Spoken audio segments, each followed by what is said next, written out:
Welcome, everyone. Thank you for joining us on this first live stream. We are doing a street epistemology review with the closest thing to experts around here. We're all a bunch of hobbyists, but some are more experienced than others. Welcome, everyone. We have Reid from Cordial Curiosity, Nathan from Abstract Activist, and Quayd from What's Your Argument? And Prometheus, just go by Prometheus or Janosch, and Eldudeireno, who are both active in the street epistemology community as well. So please go ahead and do you want to say anything about your channel? Reid, if you want to start, we can just go in order. Sure thing. Yeah, thanks, Diamond. Glad to be here. Reid here from Cordial Curiosity, president of Street Epistemology International. Just big fan of SE all around. What about you, Nathan? Yeah, I'm Nathan from Abstract Activist, and Diamond, I've seen your channel grow steadily over time. It's good to see that we got a new review for you. Is this your first review?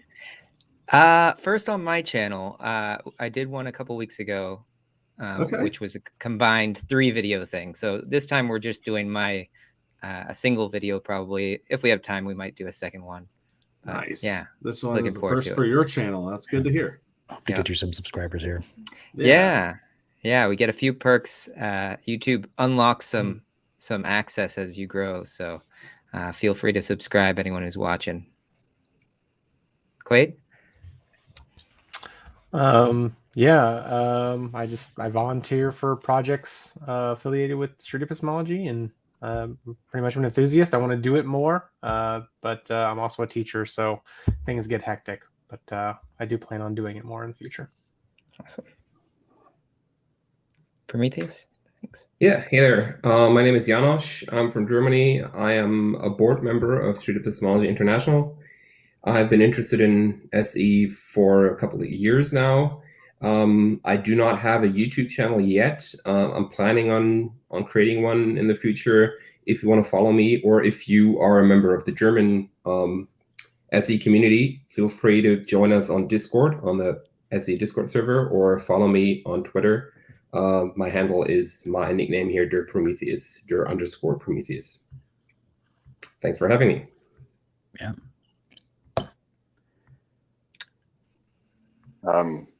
Eldudeireno, or Scott, but you can just call me Dude, the Dude. And my specialty is probably counter-apologetics, but my eyes were open to SE a few years ago, and I like the way that it opens up and starts a conversation and allows for counter-apologetics to be heard instead of just brushed aside. Don't have a YouTube channel. I have a Twitter handle, Eldudeireno. I'm Eldudeireno on everything, social media, so you can find me everywhere under that handle. And I was going to start a YouTube channel, but COVID kind of put an end to that. I wanted to go to churches and talk to people there. I kind of started that before with going to a couple of Jehovah's Witnesses churches and talking to them. And then, as I said, COVID derailed it. So hoping to get back into it. Wow, are you a fan of The Big Lebowski? I just have to ask. Just a little bit, just a touch. A little bit. You should come visit Portland. We got a Big Lebowski themed bar here in town. So all right, I'll do that. I'll take you up on that. Grab a drink or something. Nice. Sounds good. So Diamond, we're going to review one of your videos today. Is that right? Yeah. And just to orient people who haven't seen one of these before, an SE review show is really about looking at how the conversation went from the perspective of the street epistemology method of asking questions and keeping rapport and getting at the root of how people come to their ideas. And so we're not really going to be talking too much about the content, although I'm sure that'll come up as well. And I think that's kind of a controversial thing anyway, because this conversation we had that we're about to watch it falls a lot into the abortion question in politics, which is super controversial anyway. And the elephant in the room for me is that, we're 6 white dudes talking about abortion, right? And so I wanted to hear what your thoughts were coming into this, why you feel comfortable even being here, or is it uncomfortable being here? For me, not at all. Not uncomfortable at all. Yeah. I'm really just stoked to try to help like spread this dialectic, which is a way of having conversations. And right now, there just seems to be a lot of dudes that have YouTube channels on it. So, like, as soon as there are more women that are joining the movement of this dialectic, I'd love to have them on and hear their perspective. Though, I don't think, since, like you said, we're not really going to be talking about the subject matter per se. We're going to be talking about the dialectic. Like, how is it that you're asking questions? How is it that you're listening? And that sort of thing. So, really, it can just, anyone can be a part of it. Yeah, we don't think with our genitals, we think with our brains, and all humans have brains. Hopefully. Hopefully. Yeah. Yeah, I think a lot of time. Yeah, go ahead. I feel like, especially if you're not a member of the group who are affected by, for example, legislation regarding abortion, especially if you're not a part of that group, SE can be a great tool to listen and to make people heard who are a member of that group. So that's an important part of SE, understanding people, listening to them, asking them questions to get a good understanding of their position. So I think it's very valuable. Yeah. One thing I do want to mention is just, it's been a long-standing thing for me. Like, I would love to see more women involved in the SE movement overall, just in general. And I know some really wonderful interviewers that I've been begging them to make their own channel. It's hard though. It's a lot of work to make a channel and like go out there and talk to people. And that's why I'm stoked to see your channel, Diamond, because to me, it's kind of a fresher, newer take, up and coming. And so it'd be good to see more small channels out there. Like, if you're listening to this and you haven't made one yet, but you've been thinking about it, I hope that this inspires you a little bit. Yeah. Hopefully you can get out there and do some interviews. That was actually kind of my rationale for creating a channel, is just to show people that, hey, if this person can do it, I can do it, right? In fact, you can probably do it better. So just go out there and try it. I think the more, the merrier, as far as I'm concerned too. Yeah, absolutely. Yeah. Let's get into the video. Yeah. Okay, awesome. Thank you. So you wanted to talk about human life, you said. Mm-hmm. And what about human life were you thinking of? What do you have in mind? Well, I think all humans have dignity and are made in the image of an ultimate creator. Okay. And so you feel like everybody has this dignity, and we're all humans. All humans. All people who have 26 pair of chromosomes, right? And who are members of the human race. Gotcha. Have dignity and deserve the basic rights of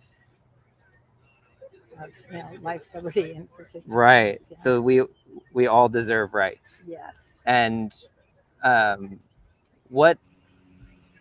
So I noticed already we're jumping right into the claim, and I'm wondering, was there rapport building before this? Like, how did you flag this person down? Were you just standing at the park with a sign, or how do you do it?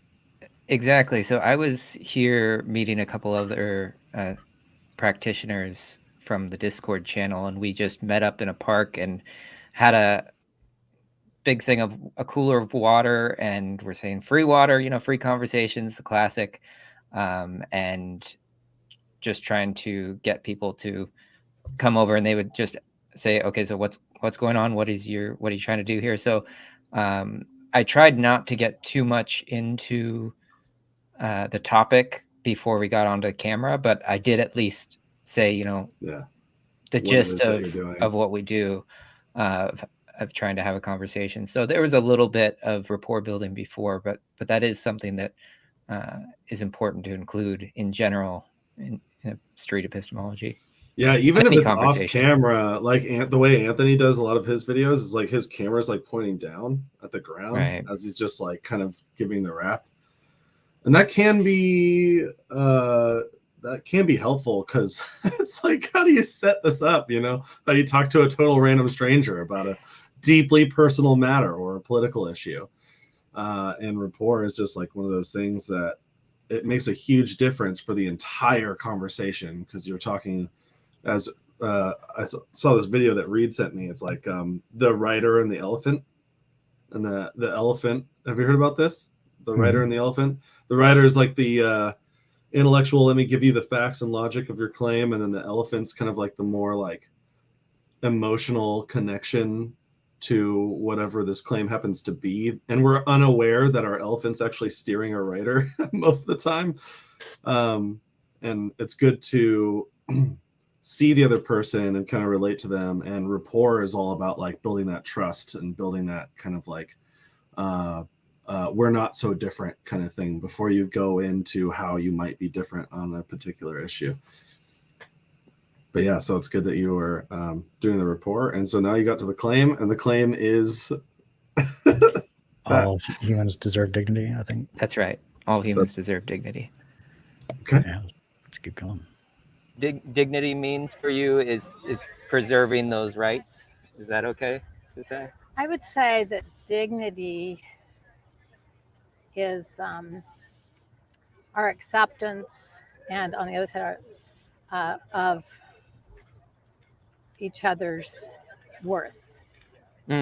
Accepting each other's worth. So do you Everyone's worth. Yeah, I gotcha. And sometimes it helps to think of examples where maybe people aren't showing dignity to each other. Right, Can yeah. you think of an example Well, like that?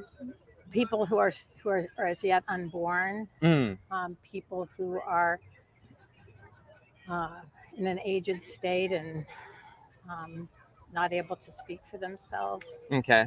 Yeah. Yeah. Anyone who's not able to speak for themselves. Gotcha. People who have conditions that make them unable to speak for themselves. Yeah. So it can be disabilities or old Exactly. age or Preborn. being preborn as well. Yeah. And on the preborn side, is that for you? Does that extend all the way to like conception type thing? Okay, got it. Good clarification question. And so, what are some examples that you can think of where we're not showing, where people are not given that dignity that you're talking about? Well, just using the example of the preborn, taking people's lives while they're in the womb. And they can't speak for themselves and aren't able to say that they are, that they want those rights. Got it. Defended. Right. Okay. So by taking preborn lives, that's showing that there's no value in that human life, and it's a problem in the world. Is that Yes? okay I think to say? I think it's a big problem in the world, because I think once you do that, the slope is slippery, and it's easy to justify the taking of rights from other human beings and depriving them of their dignity. Right. So great job repeating back. Thanks. Yeah, and I struggle a little bit with my language fluidity and just trying to get out a sentence clearly. And I'm also trying to focus on the words that she used, right? I'm using the word preborn all the time, and avoiding the word fetus, because, we're trying to use the terminology that your interlocutor is using. Interlocutor is just jargon for your conversation partner, person you're interviewing. Yeah, that's good. It's clear right off the bat that she seems to agree with your summarization, and that's the goal. If the more they agree and feel like they're being heard and understood, the better you're doing. I like that you said that you asked, so you think that's a problem in the world, because that within that question is also the question: is that an important issue to you? Is that something that you really care about? And she even said, "Yeah, I think it's a big problem in the world." So I think I like that question. I just wanted to touch on as far as like the what is it? Part, pause, ask, repeat, and very little telling, right? And I do like the clarification and the like you were kind of summarizing, but I see that there's a danger. I don't. Danger might not be the right word, but a potential problem in the summarization, especially if they're having a hard time. Maybe they're nervous in front of the camera. Maybe they're just nervous on the spot talking about these things. They can't quite find their words, because part of the goal of SE, or a big part of the goal of SE, in my opinion, is to have them hear what they're saying out loud. You're asking them, and you want them to like examine their beliefs. And I kind of want them to say, you know, you can summarize and help them out a bit, but I don't want to give them too much that they can like, oh yeah, that's what I mean. I want them to hear how it sounds out of their mouth first, so they can kind of go, oh, that doesn't hold water. That's not making sense. And not that happened there, not that you were doing that, but it can get close to that at a time if you're summarizing and you're giving them a little lifeline for them to grab onto. Yeah. And a key word I'm hearing so far, part of the argument is like it's a slippery slope, potentially, if we allow, you know, the unborn to be killed. What does that mean in terms of other parts in our society? Where would that lead potentially? That's another reason I'm hearing. And That's like rewatching this again, when you mentioned slippery slope, I realized that she actually twice refers to logical fallacies, which is pretty cool.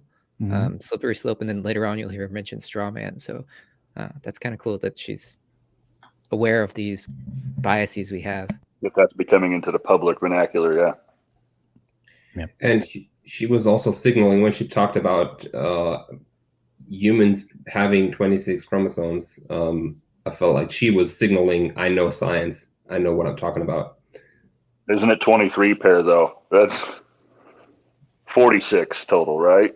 True. And that also Yeah, doesn't 46. apply to that. Yeah, that it also doesn't doesn't apply to matter. everyone we would consider human either. Not everybody has the same amount either. So that Right. that's another thing to potentially talk about.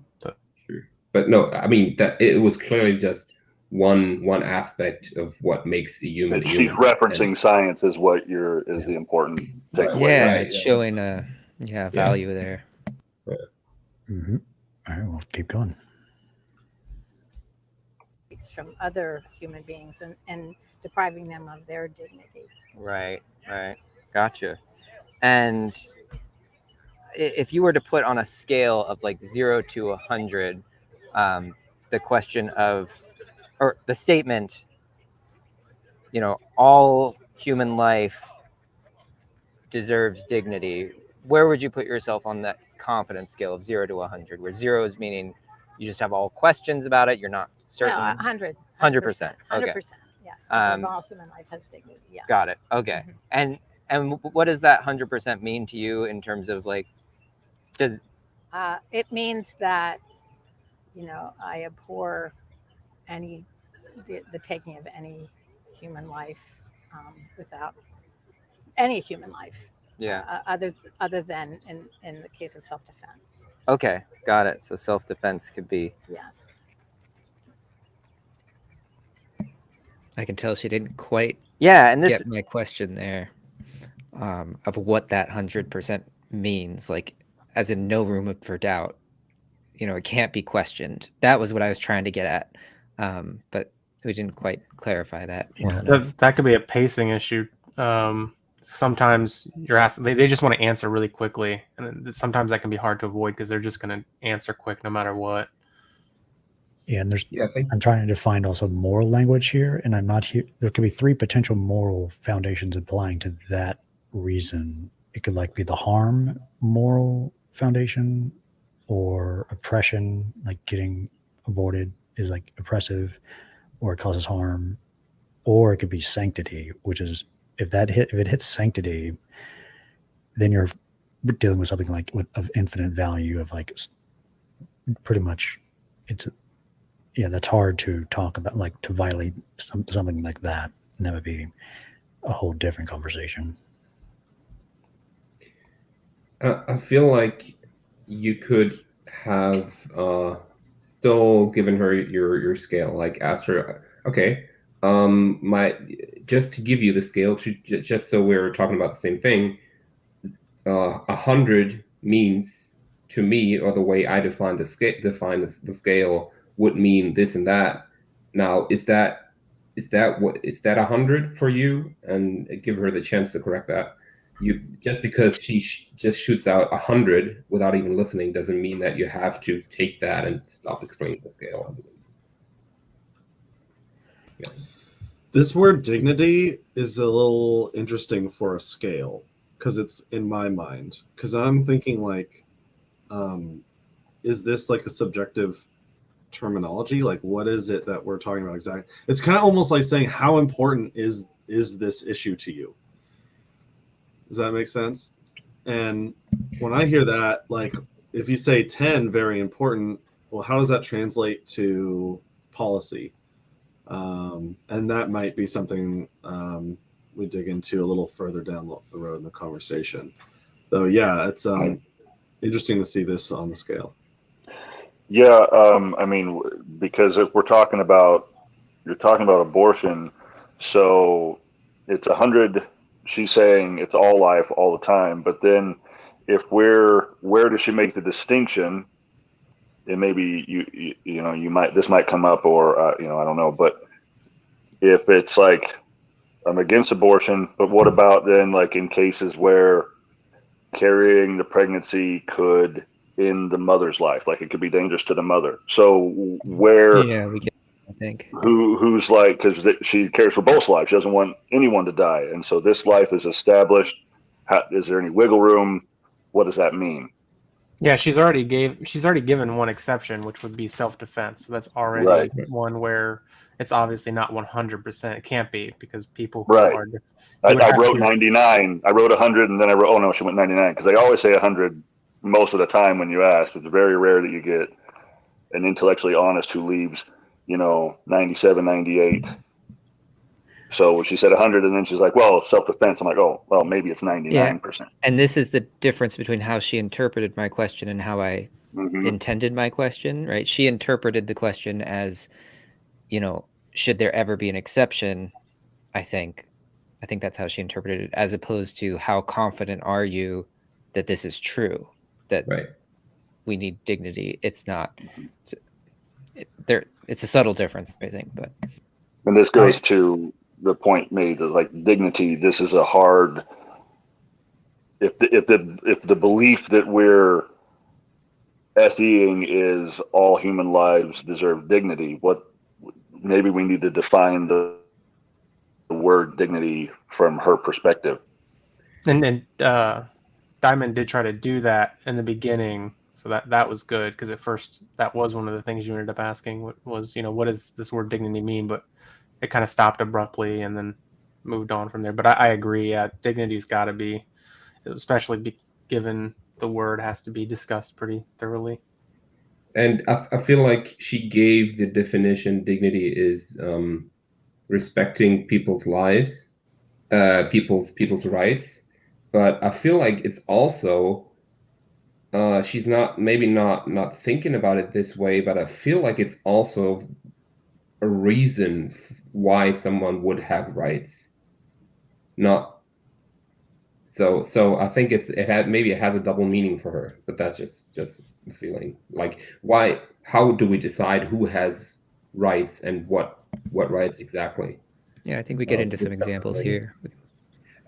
Just one thing, I wanted to talk about the scale again, because I feel like I've had this happen before in an interview where I would ask a believer, like, how sure are you that Jesus? She said her claim was, I don't know, Jesus. We should give our lives to Jesus, something like that. and I asked her, so how sure are you on a scale from 0 to 100? And I think I explained the scale, like 100 means there is no doubt in my mind that this is true. And she gave 100, and I still got the impression that the 100 was more of a, she was signaling, I'm a really good believer. She wasn't really giving me the number of how sure she is that this is true. She was trying to signal, I'm a really good believer. And I wondered if maybe it can be useful to have two scales. First, ask them, how important is this to you on a scale from 0 to 100? Then they can give you the 100. And after that, ask for their confidence level. And maybe that gives them the opportunity to go down a little bit on the confidence level, because usually people will admit that they have some doubt sometimes. Just something to think about. Maybe that it can be helpful to use these two different scales. What do you think? Yeah, I mean, perhaps this is one of those instances in which somebody may just be feeling really strongly about their belief, and they're maybe choosing 100 or 10 or whatever out of on the scale in order to convey that we ought to believe it too. Like, it's a value that they're holding, and they're here to be an advocate for this value. So sometimes it's not even so much that they are actually reflecting on their doubts in any way. They're, in their mind, they're thinking, and this may not be the case for this IL. This is just, in my mind, when I talk to certain people who have an issue that they really are involved with, they're trying to win me over or win an argument. And one of the best ways to do that is to show no weakness, right? They're just coming out full force at their 100. So that may be what's going on here. Yeah. All right, let's get going. Yep. This is something that I'd like to look at. We got a couple minutes still. Mhm. What are there scenarios where you do see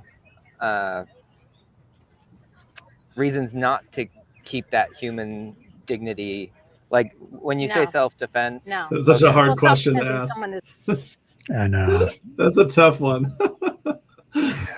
Yeah, what are the exceptions? Yeah. I had a conversation with someone yesterday at UCLA talking about the death penalty, and they used that same reason, the sanctity of life, or it's that all humans deserve dignity. That same reason applies in the death penalty. And can people lose their dignity? They might be born with it, but can they lose it? And that's the question. Yeah. Yeah, I think it's interesting that, again, we're having an issue with pacing where she is answering the question before you can really express what you actually mean. So, you're asking her, like, okay, the self-defense thing, but she's already moved on and said no, even though she's the one that pointed out the exception of self-defense. Like, is it dignity to shoot somebody and have them bleeding out? Like, I guess ultimately, again, we're back to the issue of what exactly we mean by dignity. But, she seems like the type of person that would, again, I don't want to make too many assumptions, but maybe doesn't believe that the death penalty is good, which would be consistent. I wonder if how she feels about things like homelessness, or I'm curious as to instances like that. Like, what is dignity? Is it dignity for someone to not live in a home and not have heat and stuff? And maybe she does. Maybe she's like, yeah, we need to do something about that. Like, yeah, that's consistent in my view. Yeah. If we take her definition of dignity from the beginning, that is respecting people's rights, I guess you could argue no one is disrespecting a homeless person's rights just because they're homeless. They have the right to pursue happiness or whatever. But I mean, but I'm not sure if she would still apply the same definition of dignity in that case. So who knows? Mm-hmm. Yeah, she mentions life, liberty, and the pursuit of happiness. That doesn't guarantee you're not given the right to happiness. Right. Mm-hmm. Anyway, keep going. is murdering me. Yeah. I think I do have the right to defend my Right. existence. And in the same case, in the case of, mothers bearing children where their lives are literally that where they will die or the child will die. I don't think we can require martyrhood from people. Martyrhood is a is a heroic act and the greatest of all acts, to lay down your life for the life of another. But I don't think it can be required of people. So in a case where a person was literally going to perish if they were to continue that, I don't think you can require that. I think it's a beautiful thing that people do, but can't require it. Does it have to be that life and death situation, or can it be like a debilitation or something like that? Like if in the case of a pregnancy or something that may lead to a disability, but maybe not the loss of the mother's life, would that be? I don't know that there are any cases where there are where it would lead to where pregnancy leads to disability. If a pregnancy endangers someone's life, it's usually to the point of death. I see. So I don't think that's even. I think that's a straw man there. Yeah. Gotcha. Okay. I'm shooting my messenger here because the reason I asked that question is I know someone personally who did get paralyzed after a pregnancy. And so, I was thinking of these cases where you really do have risks that are pretty intense. Well, I think in that instance, it's perfectly appropriate to apply a hypothetical. And you can just say, like, I'm not saying this is the case necessarily, although maybe that's not being too authentic, because maybe you are saying it is the case. Though you could just say, hypothetically, were someone to say break their back or something. I don't know how this person got paralyzed, but like if they have some sort of something negative happen in their birthing experience, or if that were a common occurrence, would that have an effect on the answer to that question? Like if that were to hypothetically occur? Wouldn't have to be a common occurrence, though. It was just like in that case, in that hypothetical case, would that be justified? Like, would an abortion be justified? I think. Yeah, I do want to say that I think she's already showing signs of defense it makes sense because of the topic, but she's kind of been doing it from the beginning. And so that makes certain questions like, I would want to ask like, at that point, like how confident are you that pregnancy and birth doesn't lead to defects? Like how confident are you in that now? But I feel like she's already talking about you straw manning her, and she's clearly prepared for you to mishear what she says. Being real careful not to push super hard, I think. Well, to your point, also, that is one thing I was going to bring up, but also to the point you said earlier about what about homelessness? Like, are you consistent on that? Like, is dignity fractured by homelessness or something? So, what about in the case of giving birth is going to lower the social economic standard of this person? They're going to, won't be able to care for this child, so then they could become homeless. Now you got two people who, the infant and the mother, who could potentially be living on the street. Is that going to affect it if they are inherently have this dignity, this right? Then giving birth could not a physical thing and not a death, but cause a homelessness or a displacement of some other sort, or inability to get food. Does that outweigh? Because she said you can't force motherhood on somebody, and then I feel like she kind of backpedaled, because she was like, if they're going to die, but the first statement, you can't force motherhood on somebody, seems to be indicating that the mother's human dignity is also at play here. Yeah, and before we start again, I just want to point out that we're asking a lot of questions here, not because we know the answers necessarily, but they're things that we kind of we're curious about Patty's ideas here. So, while people are free to discuss in the comments any of this, the reason we're raising these is these are the kind of things that we can discuss in the moment, that in trying to get to an individual's reasons as opposed to this. I do want to point out, though, too, I do have my own perceptions, and I'm sure those can leak through by the questions that I ask. Or so I do have, a position, or I have perceptions. I try to leave those out, though, and ask questions that I think that would be fair to anybody. And also, you can, even if you're talking to somebody that you agree with on the topic, there can still be questions that you would ask that would be reasonable to ask that may point out issues with their reasoning, or may cause them to recognize that there is, or something like that. And just one more, you said, I'm sorry, I forgot your name, Portland. Me? Nathan? Yeah, Is that me? Nathan, Yeah. sorry. What's up? Because he said Diamond said he had the friend who was paralyzed, and you said, well, you could use that as a hypothetical. Well, maybe that's not genuine because it's not a hypothetical, they're actually thinking about it. But when I'm doing SE, typically, Well, it's more like I'm not saying that this is the case, though. If you right, were to see because this when is I'm the doing case, we've had SE trouble with that, and they come to me with, well, of course, evolution isn't true.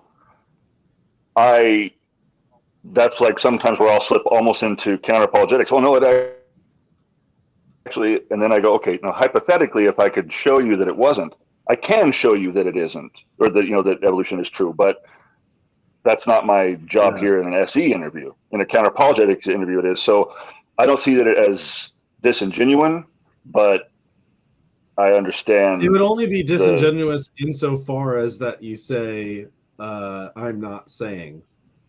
Because that's basically trying to disown something that you are thinking, right? Yeah, but you are not saying it. You are thinking it, but you're not saying it, at least not at this moment.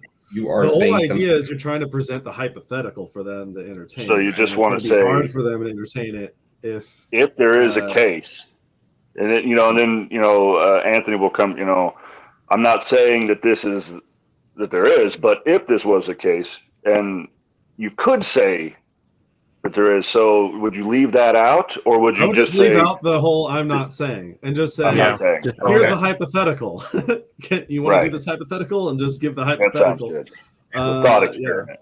I also wanted to say too, now I've never talked to Diamond about this issue, so I have no idea what he thinks, and I actually still have no idea what you think, and I think that that's a good thing, but I still think I'm getting the impression that she thinks she knows what you think.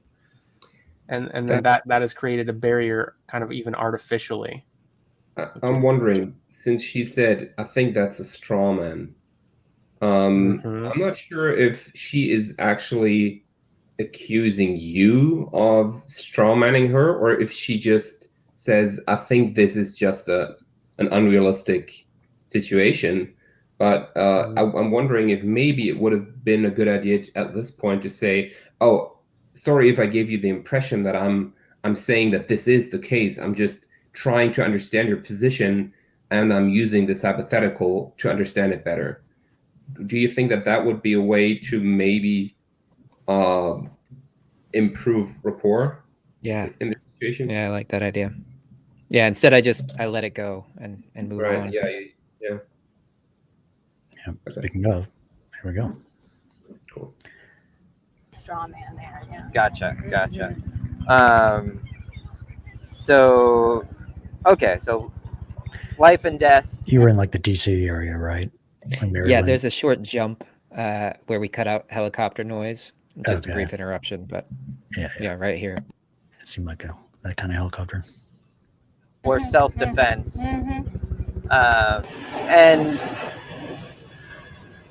this is an odd question about if you're already at 100%, is there anything that could make you more confident about the statement that all humans have dignity? I am completely convinced that all humans have dignity just by virtue of being our brothers and sisters, part of our human tribe. And at this point, are you talking about that more broad claim or the specific claim, like abortion should be illegal?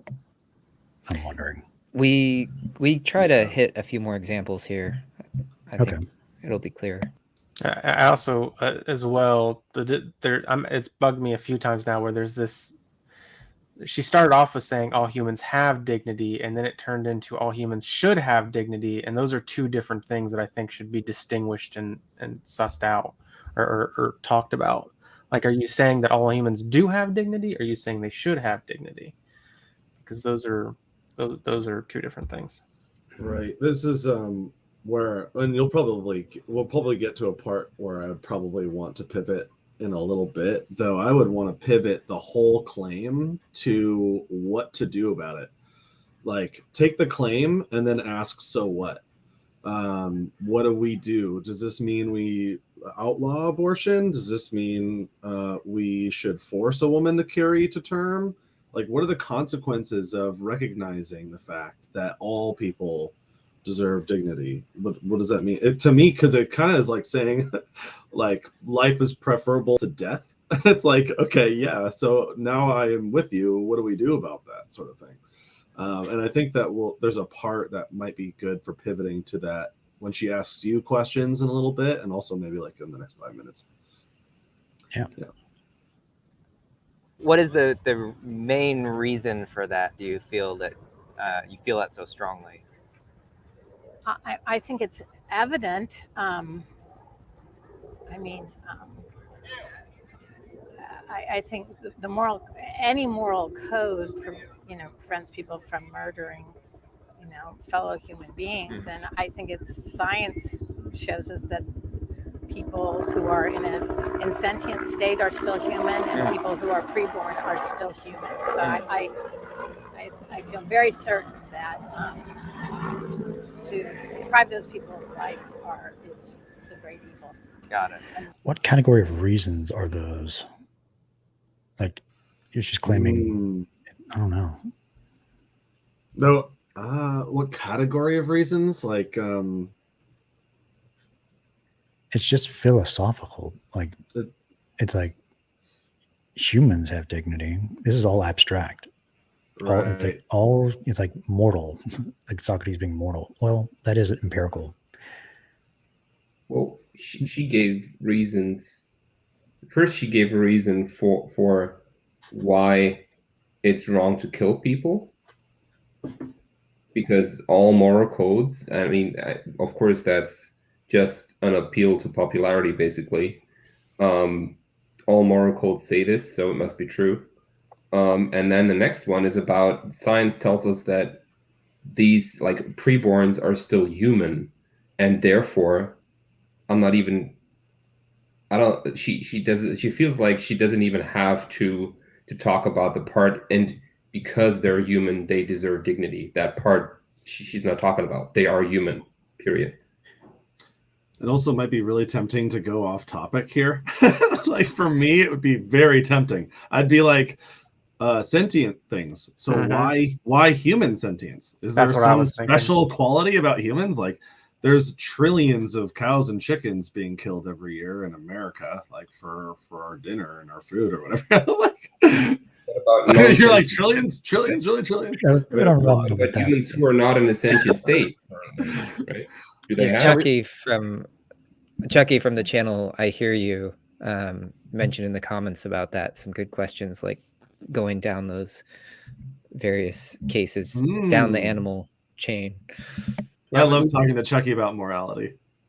We do want to avoid, like, triggering words, though, just, I guess, for people watching, like things like forced. Yeah. Like, I agree with Nathan when it comes to the idea of forcing a woman to do something, but they're not going to view it that way. And so we have to use words that aren't going to trigger them. That's why you would have an open-ended question, like, what should be done given that all humans deserve dignity? Should there be a law that we pass? That way it's very open-ended. You're not using charged language. And then from there, you can ask about force and the use of force if the government's getting involved in some way. That's where I would go. Yeah, I'm still trying to figure out, all humans have dignity. If it were tried to pass a law, maybe alter cast, like, if it gets to the Supreme Court and you're the person trying to argue for the case that we should have this law that the Supreme Court is trying to potentially overrule, what is the reason for giving, that all humans have dignity? What's the person going to say to the court to convince them of that? It seems like by definition at this point, that's the case. But you have to give a reason in a court. But I guess you'd appeal to, like, Declaration of Independence, self-evident type of claim, type of reason. It's hard to say. I don't know. This is a good time to one thing that I like to do in conversations, and I think it's just an interesting question for everybody, is everybody brings up life and they bring up liberty. And the thing is, those two things can be opposed to each other. And what do we do in those instances? I think is a really interesting thing to bring up in a conversation, Wow, especially good like point. this. Yeah, solid point. Yeah. Mm-hmm. Here we go. So I feel very certain that to deprive those people of life is a great evil. Got it. And leads to more evil in our society. Okay. Yeah. Can you Yeah, that's a consequentialist argument. Leads to more evil. think of anything that might make you less confident in the idea of preserving all human life? Absolutely not. Okay. No, I think that is probably the cornerstone of human existence. It affirms our own existence. It Right. affirms your existence. It affirms my existence. Yeah. Your mother considered you worth bringing into the world. My mother considered me worth bringing into the world. Hi, Mom. I hope, should you be in an insentient state, people would be around to defend your dignity, as I would hope they would be around Right. to defend mine.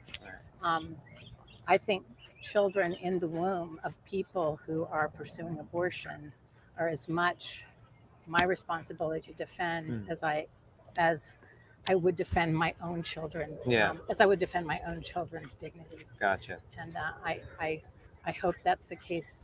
I would hope that every person would defend the life of a defenseless child Right. in any circumstance. Right. Defenseless human being, yeah. Got it. Yeah, I think that people do tend to be good-natured, and I feel like in a situation they would Absolutely. try to save each other. Right.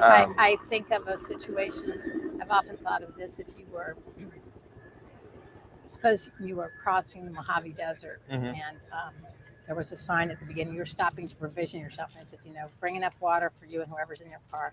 It says, and by the way, make sure your car is locked when you come in here, because people might come and enter your vehicle, to get a ride across there. Right. If you then got halfway across and realized there was a child in the back seat who you didn't know about, and who now threatens your existence because now you don't have enough water for everybody, do you have the right to murder them? Say, well, I didn't plan on this. Right. I did, I was, even though you were warned at the beginning, what do you have that right to deprive them of life because they have now become an inconvenience? Now we're getting into trolley problem philosophical stuff. Yeah. I think she's onto something there. I think she's actually getting to a path where she's thinking about it. I don't know if she answers this or not, or if she has an answer. But I mean, it is a good question. Like, you have a child in the back, you didn't know that they were there. You have provisions just for you, and now it's difficult. And so it's just like, okay, so why is it difficult? And can people be in that position if they're pregnant? Can people be in the position where just like when she says, is it in that situation, would it be okay to murder the child? I think she said murder, right? I think she rephrased it later, but she did say that. Yeah. Because she probably means just not giving them any water so that they will die. The child will die, right? If there's, I mean, this isn't sussed out, but yeah, I picked up on that too. Is murder? I took it to mean to just let die. I'm not going to give you any water because there's only enough for me. But if there's only enough for one person, let's just say it's enough for you or enough for the child. So then you give the water to the child and you die. That's what she goes back to. Like that. Does that go back to what she said earlier about like a sacrifice? Martyrdom. Yeah. Yeah. Also, interesting choice of words to call that martyrdom. But yeah, I'm thinking about moral obligation right now. So like kind of like the whole, like, you pass a drowning child in a swimming pool. Are you morally obligated to dive into that swimming pool and save the child's life? right. And that's kind of where I'm wondering how this belief is motivating, like what should be the consequence of this belief. So let's say I adopt this belief today and I believe it too, everybody deserves dignity. does that mean now that if I pass a drowning child, well, like, I don't know. So I might need to think a bit more about my hypothetical here. My brain is running. Yeah, it's more like on that, because what if you don't know how to swim? Yeah, when you pass a drowning child and you don't know how to swim?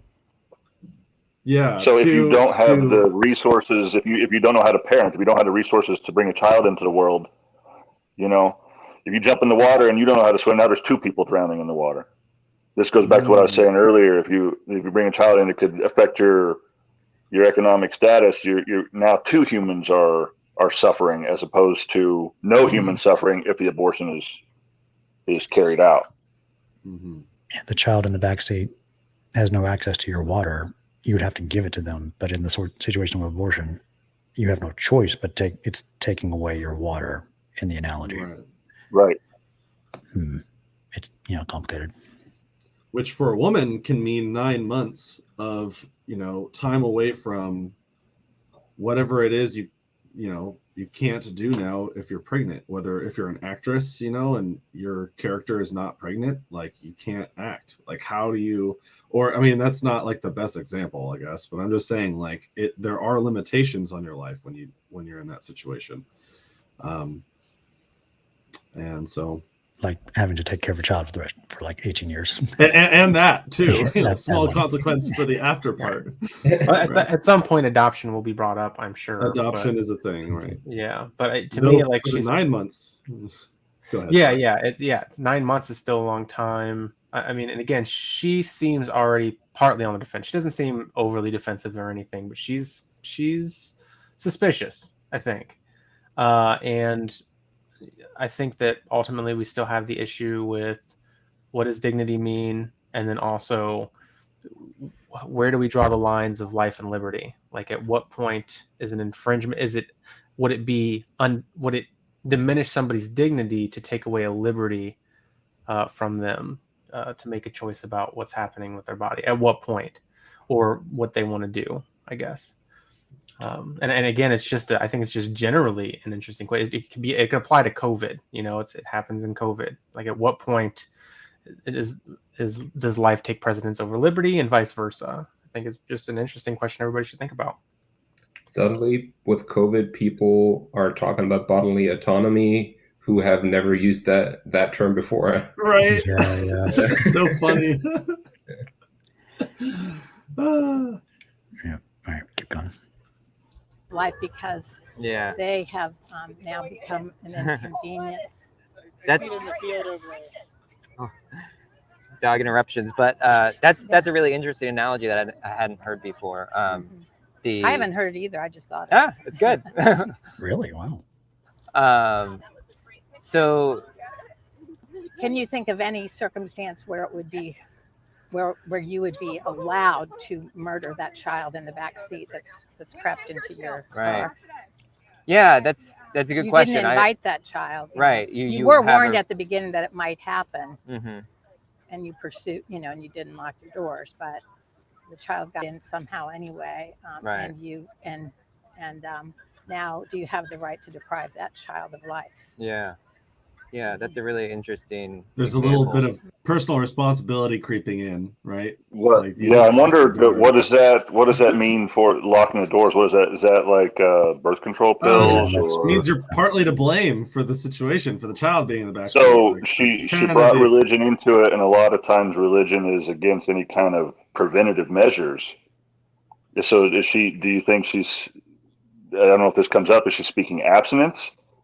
And just avoid the situation completely, or would life jackets be all right? I didn't get into that with part of the discussion with her. That's another tempting road to go down, and it might be good if there's like 2 hours to talk. I'm with you. I'd be tempted to start SEing all these branches off of it.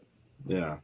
I did want to say also one of the things that I'm going back also to that idea that she was talking about in the beginning, where she's under the impression that mothers or people carrying fetuses can't be like harmed in any ways apart from dying. I think is a really it would be hard to explore given the way that the conversation's gone, but it is legit. Like it's strange to me that she thinks that she thinks that the only thing that could happen to you in birth is that you would die. You wouldn't be maimed, or nothing else bad could possibly happen to you except for that one thing is strange. Yeah. Mm-hmm. I'm wondering, is there a counter argument that you've heard, like that maybe you considered, if someone were to disagree with you, what do you think they would say? I totally understand people's proclivity towards their own convenience. We are by nature, and we are driven by fear as well. And I think, in the case of abortion, say, or even in the case of, say, an insentient relative who may incur tremendous bills or whatever, I think people's fear, it's understandable that people make decisions out of fear and out of a sense of not wanting to inconvenience themselves. That also is very human. Right. But it's not the best side of our humanity. Yeah. I think the best side of our humanity is one that affirms the dignity of every person who is one of us. Cool. No matter their color, no matter their gender, no matter where they are in the spectrum of life. Right. We only have a short time to be here. Why deprive someone of that short voyage? Right. So awesome. Well, I think that's her best example of a counter argument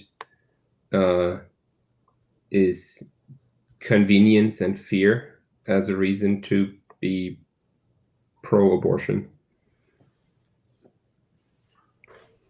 At this point, I might pivot at this point to like, what do we do, or what should I do personally? Now that I've heard you, and I, do you feel like I've heard you? By the way, do you feel heard? And if you do, okay, great. So now what? What do we do about this? Might be my next line of questioning. And this is where I basically ended the conversation from my perspective of asking questions about her beliefs. So there is definitely a pivot, but it's more into what felt like a little more debate, as you'll hear when she comes to hear my view. Starts to ask you, yeah. That's all the questions I have. My timer went off. Do you have any questions for me or anything? Yeah. What do you think about children in the womb? So I think that I'm not sure that. I think there is a question there that I'm not settled on yet. I think that there's so many like. What's not settled? Are those people humans? You mean that part? I think that's part of it. That maybe I'm not sure what the point is, that that is a life that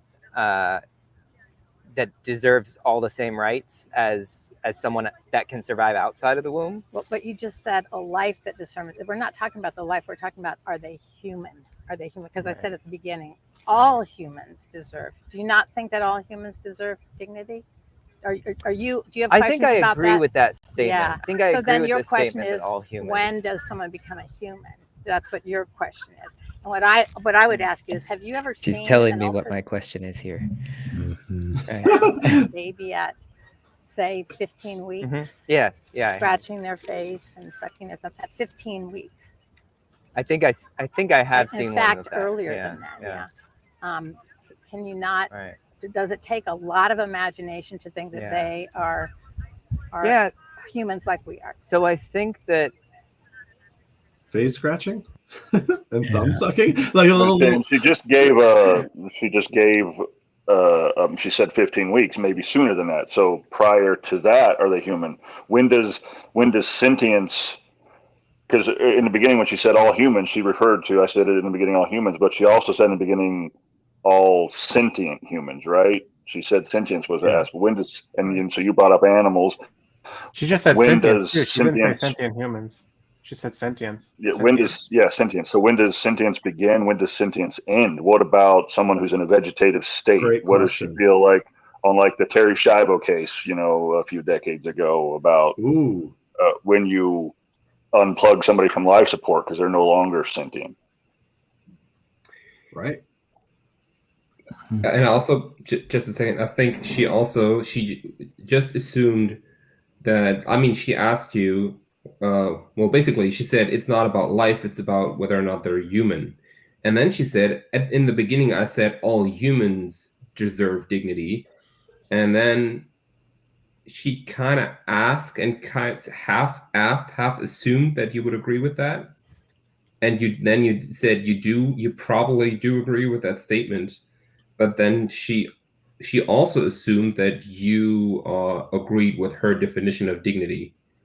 So, yeah, I mean, of course, for the sake of the conversation, you were working with her terminology, the words that she was using, but she kind of assumed that when you give your perspective, it has to be the same definition of terms. It has to be, there are probably some things that you agree on. This might have been a time to say where you fall on the scale. Like if you're like, yeah, I think I've heard that and I'm pretty sure I agree with you. Maybe I'm at 95, but I have a different definition of where sentience begins.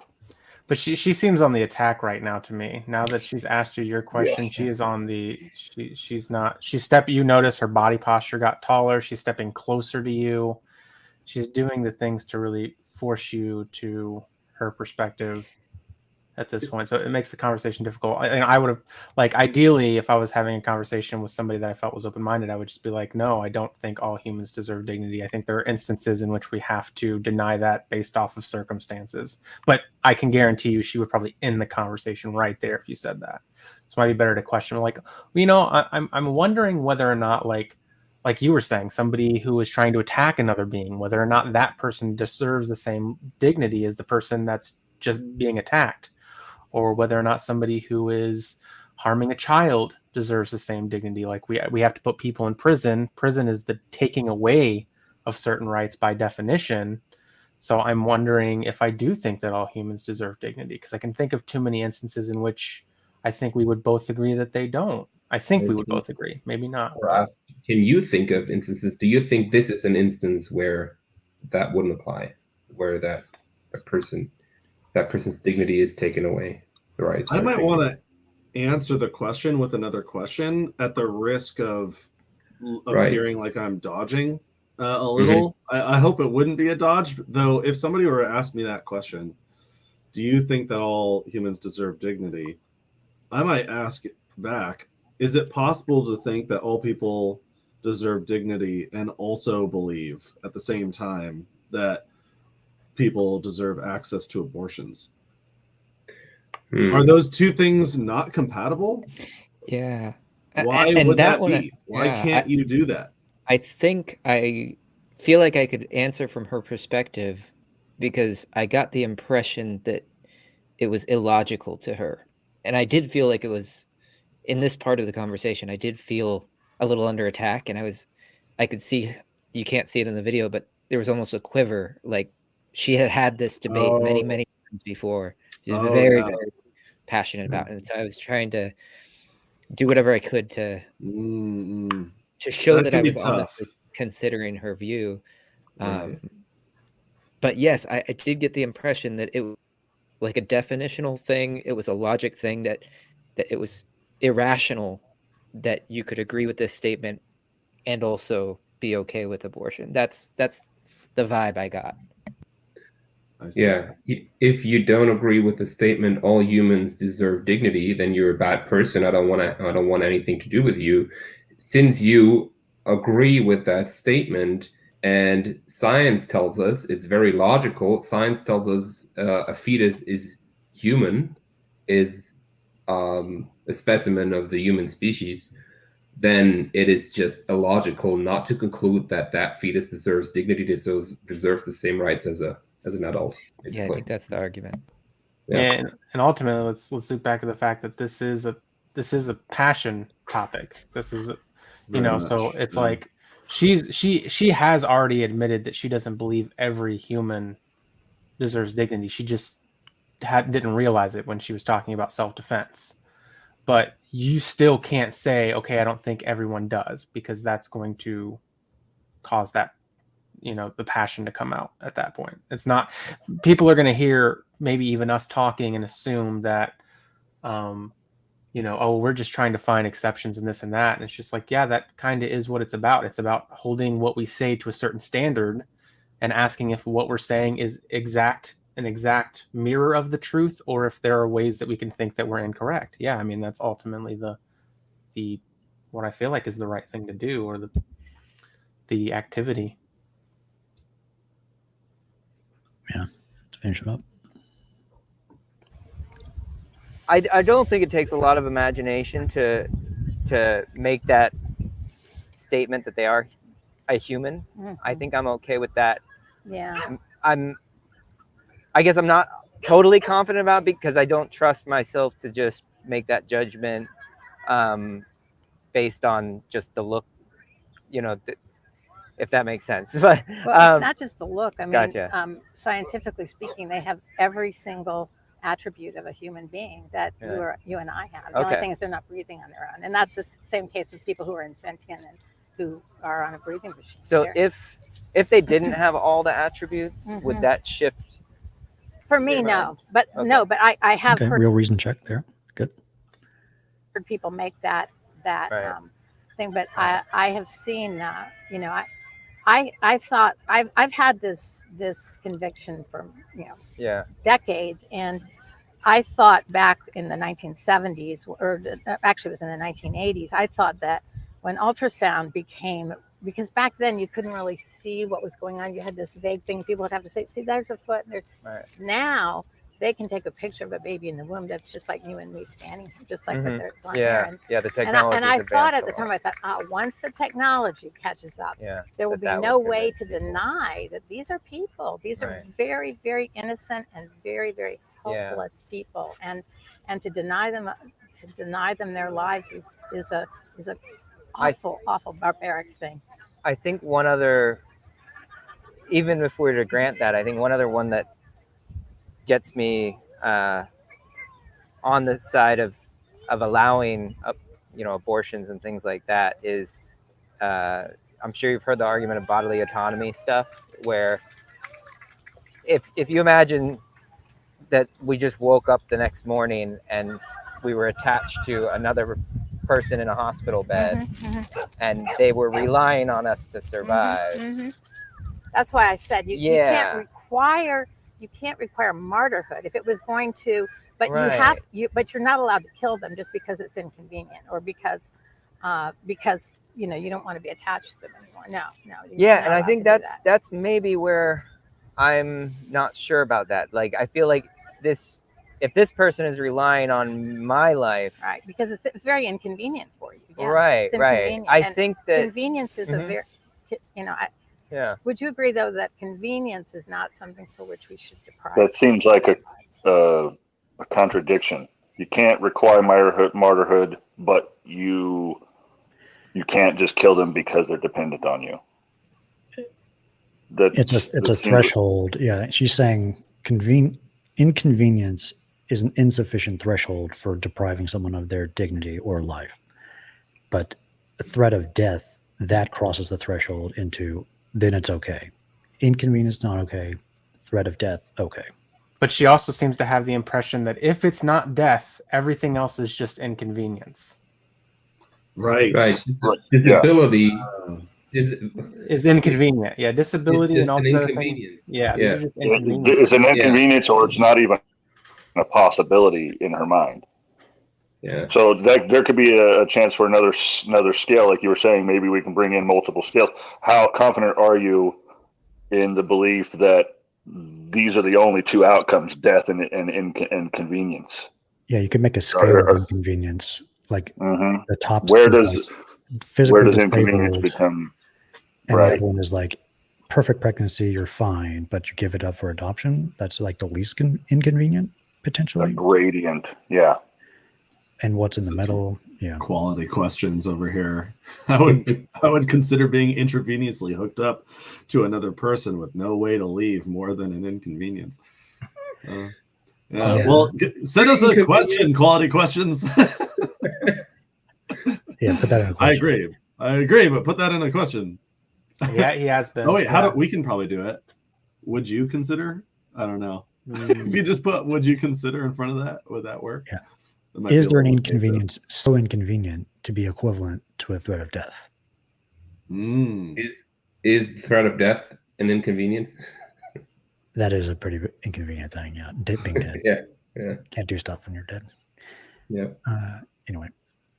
All right. So me personally, I think I would probably agree with that. Like I would say, like I may stay there and take the inconvenience. Right. But you're saying you don't think should I think it be legally required that I stay there? That's where I'm like not so sure. Does that make sense? But our law does include that. Like for instance, if you're in a situation where let's just use a child because they are helpless. Sure. Yeah. The baby is left in your home and during a snowstorm and you can't get anywhere else. You're not allowed to put it outside and let it die. Yeah. And it's required. Its continuance requires your care. Yeah. But if you were to put it outside and let it die, you would be guilty of murder. Right. Or at least I think you have so. some really interesting arguments, and I'm gonna definitely be thinking about this a lot more. So I really appreciate your conversation. Right. Well, good. I hope so. And I'll look at your YouTube channel because I'm a YouTube. You're on there. Yeah. No, I'm not on there. Okay. Right, but you watch some consumer videos, sure. Yeah, you can so check out. I appreciate my pleasure. Your your efforts to put things out there and to thank you. To have decent conversations. That's the goal. So important. Yeah, so yeah. Well, I'm glad you had a good time. Yes, I hope it was an okay conversation I for think you. it was. I would have Okay, my preferred to. Is that your camera guy? Oh, okay, On that editor. issue, it's a very deep issue. Yeah. And I would have preferred to go a little deeper than that. But yeah, okay, fair enough. But yeah. Anyway, yeah. I hope that you have a productive day. Thank you. You too. I appreciate it, Patty. Have a good day. Take care. So successful overall. I mean, that was that was a solid ending right there. Yeah. That felt a lot better when we were ending because I could see the shift of like, okay, I don't have to fight him anymore. It was like a relaxation. Yeah. It was really but interesting. There's an interesting thing that she brought up right at the end there. The snow thing kind of goes back to her car water thing.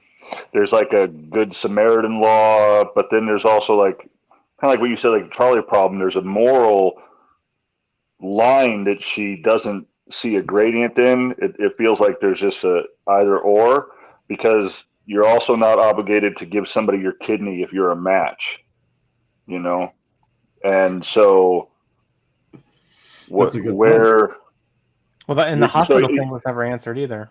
Right. It's like, and you said, I would take the inconvenience, but we've discussed it's probably more than an inconvenience to be giving your life to somebody else by hooked up to them, however that would function. But yeah, you're not required to give an organ the same way I think you might be required to take care of a child that was left on their doorstep in a snowstorm. I feel like that's a different kind of, there's a conflation there. Yeah, I mean, there are laws that say that it's okay if you wake up and you're attached to somebody and keeping them alive, that you can just disconnect yourself. There are laws that would protect you from manslaughter in that circumstance too. So that was kind of never talked about either. But this is a particularly timely case too, because currently in the U.S. Supreme Court, there's a case that Dobbs versus Jackson Women's Health Organization. So this debate's happening everywhere right now. Yeah, absolutely. But great job, Diamond. Yeah, good stuff. Great job. I think she would talk to you again, and that's the ultimate goal, right? Is to keep the dialogue open. So it did end well, and I think it was a pretty good interview overall. Yep. Yeah. These sorts of talks boil down to like moral obligation and what we ought to do, and it can be really tough. And I think the pivoting the conversation to now that we have established that there's value in life, like what should we do about it? What is the next step? And that would have been the one thing I would have loved to hear from her perspective, which is like, now what? Should we pass a law? Should we make it so people can't do these sorts of things? What should be the punishment for somebody who does do something like that? Or is it just more something that you think abstractly is the case or good? You know? And unfortunately for me, I think the devil's in the details, and that's the hard part, is people don't like the details. They think you're being like persnickety or something. But that's like when she says, you know, all humans deserve dignity at all times, and then something indicates that she doesn't exactly think that. And there was something else too where she said this is absolutely true, but then she went on to say something that indicated that it actually wasn't absolutely true. But you can't point that out because that will upset them. No room for nuance. Right, and that's I think ultimately the problem with conversations like these. It's like there's something online that's been proliferating that I think is unfortunate, where there's like concentric circles, and like the outer one is like doesn't really care at all about the truth. The middle one is just like in between, where I go based off of what's reasonable, and then the center one is like basically like being pedantic and worrying about the particularities of the conversation. And I do agree that that can happen, but a lot of times when I'm talking to somebody about the particularities, it's not that I'm being pedantic or somebody else is being pedantic. It's that emotions arise when they're held to the standard of what they said. And what they said, if it's not exactly true and you point that out, we haven't gotten used to that as a species. People saying what you're saying isn't exactly true, and we should consider that. I would think if you're trying to listen charitably, right? So you try to assume a little bit, but I think what you're saying is you would try and clarify those apparent, anything that's unclear, you would ask for clarification on, right? Yeah, but it's, again, I also acknowledge that that's difficult because people that you start holding them into a standard or being what they would call particular, and they're just going to be like, oh, well, you're just straw manning me, or you're just you're committing a fallacy by pointing out exceptions. It's like, I'm wondering if maybe with good rapport you can avoid that. Maybe you can, if they get the feeling that you are pointing out the exceptions in order to tell them, well, see, what you just said is absolutely true, really isn't. Gotcha.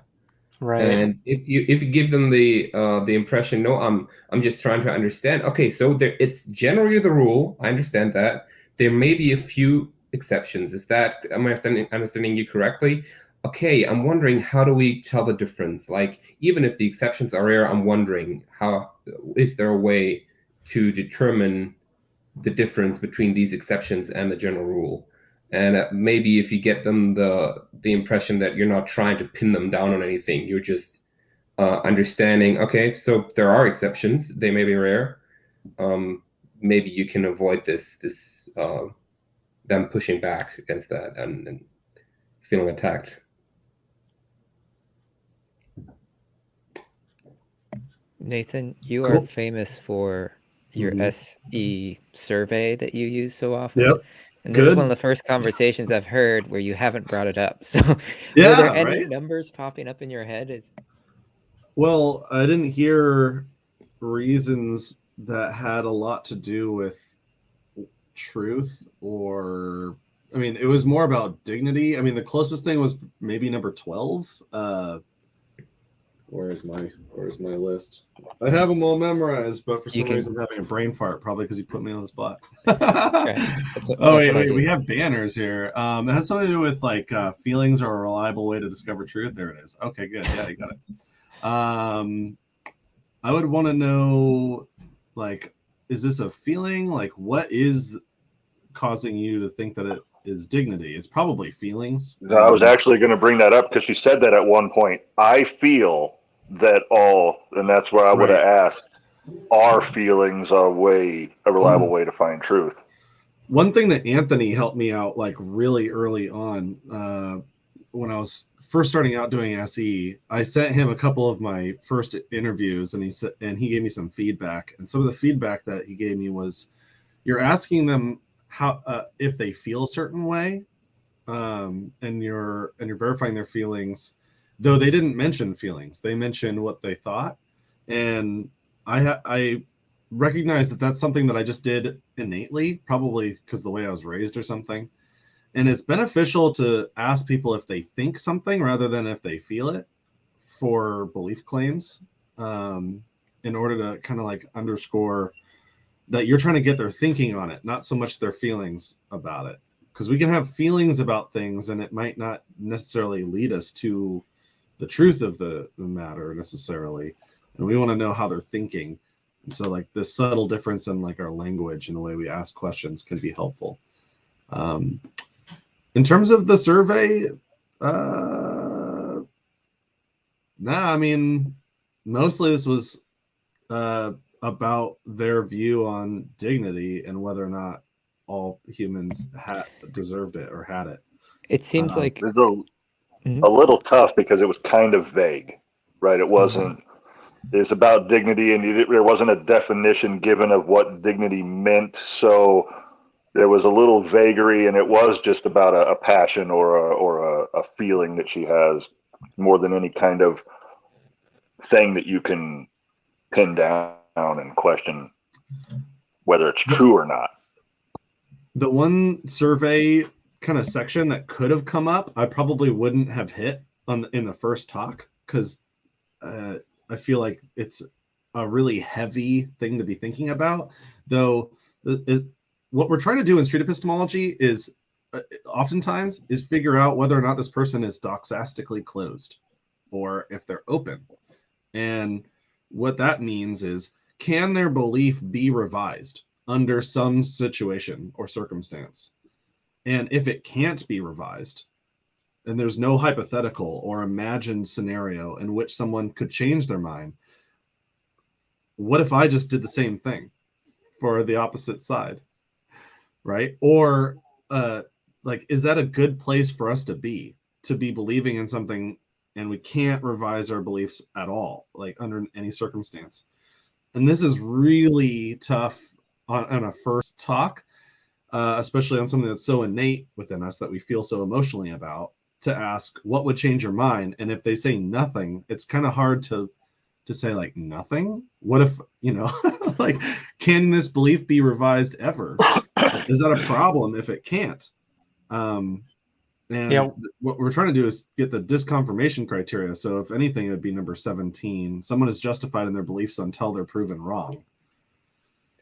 Yeah, one thing I like to do with that, and sometimes it works, sometimes it doesn't, but I'll say, I'll set up a proposition. Do you agree with this? All humans can be wrong about things, even if they're absolutely certain it's true.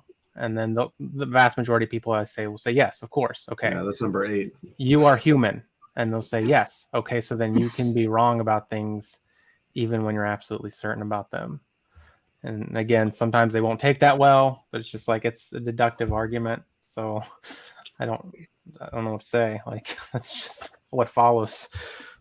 I feel like it might have been useful to spend a little more time on the definition, the definition of the term dignity, and and what Nathan said.